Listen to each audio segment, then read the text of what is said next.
Всем привет, вы на канале Польза.нет Live, и меня зовут Саня. Здесь только быстрые обзоры и долгие стримы. Я понятия не имею, что происходит с этой камерой, но это Infinix Zero 5G. Вот сейчас я почему-то вижу, что она снимает просто ужасно. Либо меня глючит, либо вот так она будет снимать в лифте. Не забудьте подписаться на канал с колоколом. Почему? Потому что здесь максимально простые обзоры, и они в одинаковых условиях. То есть, таким образом, как я сейчас хожу с этим смартфоном, я ходил со всеми, но такой истории я еще никогда не видел. Не забывайте прожать лайк за это, не забудьте подписаться на телеграм-канал скидок взаимопомощи и мой личный телеграм-канал по ссылкам в описании. Ну а самое полезное из того, что вы сейчас видите, это в первую очередь как раз качество съемки данного смартфона с основного модуля 4К 60 FPS. И разумеется, потом, чуть-чуть позже, у нас появится освещение, он будет снимать чуть-чуть лучше. Но вы уже поняли, что относительно других смартфонов в лифте это дело снимает, мягко сказано, печально. Зато на улице снимает очень даже неплохо. Первое, с чего я хочу начать. Первое. Не повторяюсь. На основном канале у меня уже есть обзор на этот смартфон. Я уже гонял его в Твиче в играх. Он показал себя, как он показал, можете посмотреть. Но сегодняшний будет отличаться чуть-чуть обзор от остальных. Чем? Тем, что я, в принципе, третий эшелон не рекомендую. Рекомендую покупать все, что с названием Tecno, Infinix и Tel, в стоимости до $150. То есть, какой бы ни был это а-ля из разряда вот Фантома, посмотрите, которые... Помните их флагманы? Кто-нибудь с ними ходит, даже кто их пиарил, с пеной у рта, без шильдика реклама. Знаете почему? Потому что это в каких-то моментах хорошие смартфоны, но за очень-очень низкую стоимость. Так что начну я с того, что здесь у нас закругленный экран, 400 ppi плотность пикселей, довольно неплохой, правда, двухгодовалый процессор, и выбивает он 670 тысяч баллов в Antutu. Повторяю, что все технические особенности, что у него неплохая зарядка и все остальное вы увидите в ролике. А сейчас я в первую очередь хочу показать, насколько хороша основная его камера. При том, что я скажу, что мне кажется, что на фронталку он снимает лучше, чем на основной модуль. Но, разумеется, перейти на основной модуль, с основного модуля на фронталку нельзя. Если говорить о, наверное, очень странно, но делая обзор на Infinix, я вам именно в самом начале скажу, что по мне однозначно лучше смотреть на iQOO Neo 9, притом это у меня в руках iQOO Neo 9 Pro. И да, может быть, на скидках Zero 30 будет лучше и дешевле, но это абсолютно разного класса устройства. Это просто про тех, кто скажет, что вот, а что я мог купить за 30. iQOO Neo 9 вообще просто монстр по сравнению с этим смартфоном во всем.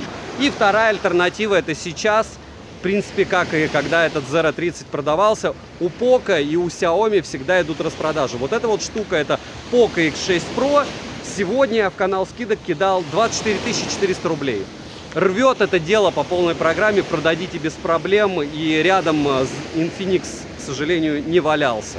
Почему? Потому что, да, здесь у меня прилетало один раз обновление на Zero 30, а вот на Infinix GT10 Pro за 3 месяца не было ни одного обновления. И вполне возможно, у вас будет такая же история. X10 максимальный зум. Снимает он довольно прилично, я бы даже сказал, что прилично. Но при недостатке освещения вы уже видели его радость. И я думаю, что это неудивительно, что у него так все произошло. Если говорить про его прямо особенности. Мне не нравится, как здесь работал тач. Если брать глобально именно проблемы не только этого смартфона, но всех Infinix, потому что тач на GT10 Pro работал максимально отвратно, то у этого смартфона, как и у других Infinix, какая-то беда с ориентацией.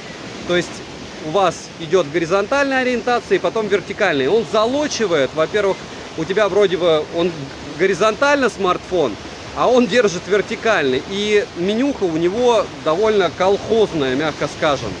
Если говорить про его какие-то еще особенности, яркость он особо у нас не сбрасывал, греться он не грелся, но там и нечему греться, 670 тысяч баллов в Antutu, серьезно.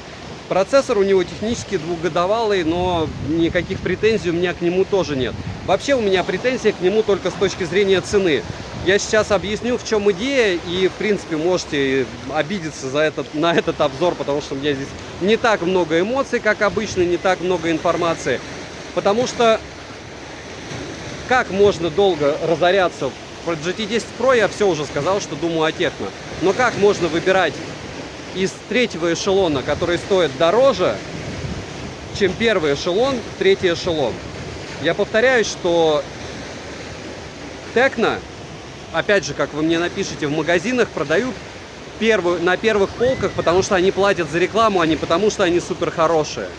И потому что на них самая большая маржа. У них ПО толком не допиливают. Вы просто придите и посмотрите на программное обеспечение того и другого смартфона. И этот обзор не про хейт, потому что здесь у нас нет мини-джека, есть инфракрасный порт, как всегда стереополуторка. И конкретно к этой модели, именно к Zero 35G, у меня претензий нет. Zero 30G это прям мракобесие.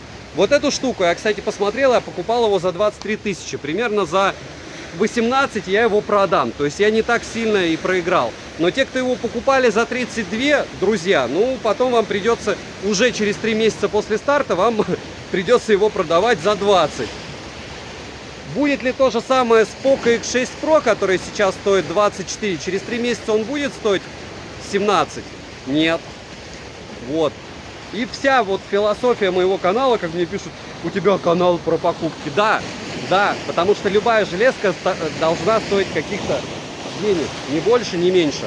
У меня канал про железки, я их покупаю, обозреваю и потом продаю. Если бы я покупал одни Infinix, я бы разорился. Потому что больше, чем с этого третьего эшелона, я не теряю при покупке и продаже никак. Ну, во всяком случае, я не за 32 его купил. Это к вопросу, почему я его не приобрел раньше. Насчет рекламы и всего остального. У меня есть реклама от Tecno и Infinix, я им безумно благодарен. Кстати, на днях вы увидите обзор на основном канале. Этому девайсу от меня однозначная да, то есть это не телефон, который вы выбросите в мусорку, как GT10 Pro. То есть у них был Infinix GT10 Pro и есть игровой, который, хотя и имеет много всяких плюшек, а-ля зарядки в обход аккумулятора, но по факту является просто самым мрачным смартом, который я у них тестировал за все время. Учитывая, опять, даже без стоимости, потому что у него еще и тач ужасно работал. Здесь полный обзор по ссылке в описании первый. Кто из моих подписчиков сможет позволит себе приобрести вместо X6 Pro, который по спекам, по всему вообще, по всему просто рвет это устройство, Zero 5G, хорошо. Напоминаю, что насчет каких-то моментов из разряда вот ты там про Poco, про Xiaomi, нет.